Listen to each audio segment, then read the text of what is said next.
सिद्धार्थ शुक्ला की आत्मा को बुलाकर बात करने का दावा कर रहे हैं स्टीव हफ, जो कि एक पैरानॉर्मल एक्टिविटीज़ करते हैं, एक्सपर्ट माने जाते हैं। और उन्होंने ये वादा भी किया था कि सिद्धार्थ शुक्ला की आत्मा को बुलाकर वो पूरा का पूरा सेशन ज़रूर करेंगे और जितना भी हो सके शेयर करेंगे।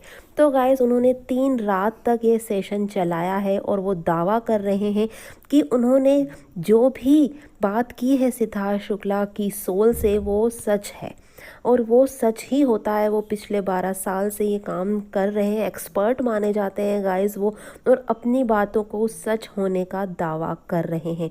अब उन्होंने जो भी बातें पूछी हैं सिद्धार्थ शुक्ला की सोल से, उसके जवाब भी आ चुके हैं गाइस। उन्होंने फैंस के बारे में पूछा, सोल से कहा कि आप फैंस के बारे में क्या कहना चाहोगे। तो यहाँ पर सोल का कहना था कि मेरे बारे में सोचें, वो मेरे बारे में सोचें।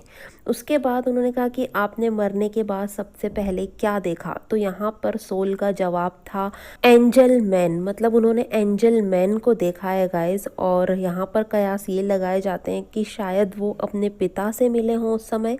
और उसके बाद जब अगला क्वेश्चन आया कि आप किसके साथ हैं, तो यहाँ पर सोल का कहना था कि हाँ, मैं भगवान के साथ हूँ।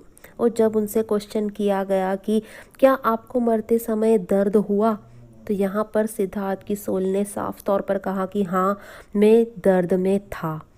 उसके बाद उनसे पूछा गया कि क्या आप स्वर्ग में हो, तो यहाँ पर सिद्धार्थ की सोल का कहना था कि यहाँ पर सब कुछ बहुत फैंटास्टिक है, सब कुछ बहुत अच्छा है। और उन्होंने ये भी कहा कि भगवान ने मेरी बहुत मदद की है। अब किस बात में की है ये तो समझना थोड़ा सा मुश्किल है।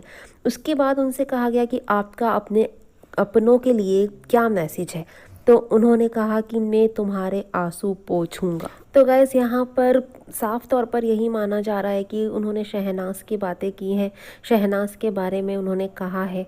उसके बाद वो कहते हैं कि मैं भगवान के साथ हूँ। और माँ के लिए मैसेज जब उनसे पूछा गया तो उन्होंने कहा आई एम डेड। और उसके बाद उनसे जब पूछा गया कि तुम्हें किसकी सबसे ज़्यादा याद आ रही है, तो उन्होंने कहा डॉग। अब गाइस, डॉग की याद क्यों आ रही है, क्योंकि उनके पास तो कोई डॉग था नहीं। तो यहाँ पर अगर सभी को पता है कि शहनाज बहुत ज़्यादा प्यार से सिद्धार्थ को बार बार कुत्ता कहती थी, बिग बॉस में भी हमने देखा है। और उसके बाद भी कई बार जब वो लाइव आए थे तब भी वो प्यार से उन्हें कुत्ता कह दिया करती थी। तो कहीं इन इस सोल का इशारा शहनाज की तरफ ही तो नहीं है कि वो शहनाज को बहुत ज़्यादा याद करो, उनकी बातों को बहुत ज़्यादा मिस कर रहे हो। तो कुछ इस तरह से स्टीव हफ ने सोल से बात की सिद्धार्थ की, वो सारी बातें सामने आई। अब गाइस, स्टीव हफ तो इन बातों का सच होने का दावा कर रहे हैं, लेकिन इन बातों में कितनी सच्चाई होती है ये तो अपने अपने मानने के ऊपर है। हम ऐसा कोई दावा नहीं करते कि ये सारी बातें सच है, लेकिन गाइस, जिसे मानना वो मान सकता है और जिसे नहीं मानना है वो नहीं मानेगा। ये सब अपने ऊपर डिपेंड करता है।